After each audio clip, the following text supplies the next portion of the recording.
Congratulations, your file is now going into underwriting. What do we mean by your file is going into underwriting? So basically what we've done is we've run your loan through either Fannie Mae or Freddie Mac's automated underwriting system, like a computer system. It says that the loan is approved, and that's why we're at this next stage. At that point, we gathered all your information. You went through that stage already. Sorry if there was frustration, but and thank you for those who cooperated with us real well and got us everything really quick. So now it goes into underwriting. What do we mean by your file is going into underwriting, or we submitted your loan to the underwriter? Okay, we've taken all your information, and it's this information down below. We've taken your income, your employment histories, your credit reports, your savings account, bank statements. In most cases at this point yet, we don't have an appraisal because we don't want you to pay for an appraisal, have that expense, and in most cases it's on average $450. We don't want you to have that expense if you do not get completely approved. Okay, so basically we send in all the information. It usually takes between two and 5 business days, depending on the workload and the flow of business at that time. But then what happens is a person kind of goes through the automated findings that we have. So let's think of it as we run your loan through a computer system.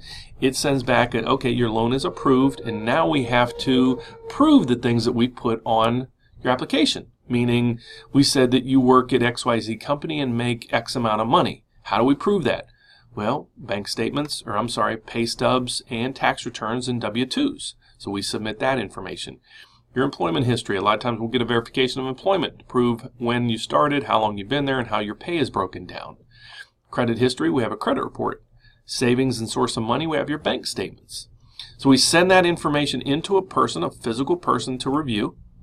They then will come back and do 3 things. They will approve your loan based on the guidelines, and this is an FHA loan that I'm discussing, but it's the same thing if it's not an FHA loan.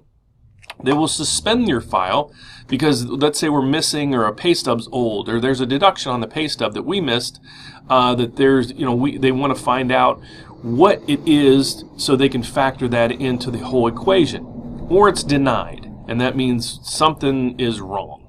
And you're going to get a prompt or an email from us each stage that we hit of this to let you know that you have passed to the next stage.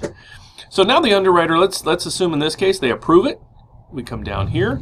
There's going to be 2 sets of conditions that we need to get. One is prior to loan docs. So those are things that we need to get cleared prior to being able to set a closing. Okay, a lot of times we have a purchase and an attorney might come back and say, well, we don't have title yet, we need to clear to close first. That's wrong.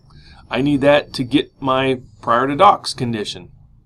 So there's going to be multiple things that we might need prior to docs. And then there's things prior to closing.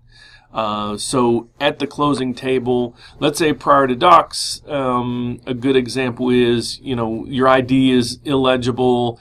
We need an updated, you need to bring money to the closing. We show that you have it, but we want to see make sure the account that we have, the bank account that we have showing where it's coming from, in fact, it's coming out of that account. So if you give us a Citibank bank statement, but you come to your closing and you drew that money off a Chase account that we don't have, it's not going to work.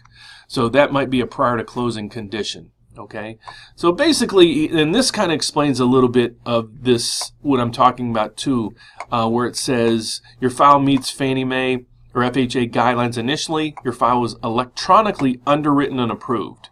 A computer or artificial intelligence is the one that make the final decision. So again, we put your loan in the system, a computer reads your data, spits out the approval, and then we start running through this process. So that's basically what we mean by your loan is in underwriting or has been submitted.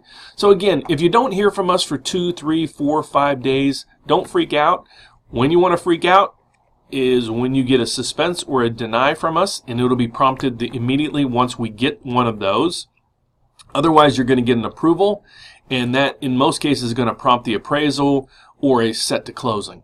So that's basically what that is, and well, congratulations, you're on to your next step. If you have any questions, though, please give us a call, 630-338-1160. Take care, have a great day.